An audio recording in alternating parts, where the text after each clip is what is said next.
আল্লাহ তাআলা বলছেন, ওয়ামান ইয়াকসিব ইসমান ফাইন্নামা ইয়াকসিবুহু আলা নাফসিহি ওয়া কানা আল্লাহু আলিমান হাকিমা। যে কেউ পাপ কাজ করবে সে তা দিয়ে নিজের ক্ষতি করবে, আর আল্লাহ সর্বজ্ঞ প্রজ্ঞাময়। ওয়ামান ইয়াকসিব খাতিআতান আও ইসমান সুম্মা ইয়ারমি বিহি বারিআন ফাকাদ ইহতামালা বুহতানা ওয়া ইসমান মুবিনা।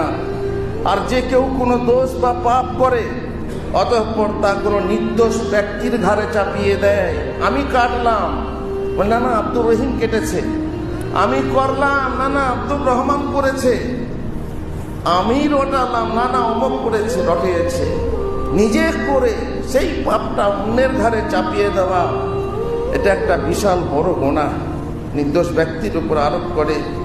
সে মিথ্যা অপবাদ, স্পষ্ট পাপের বোঝা বহন করে। আল্লাহ তাআলা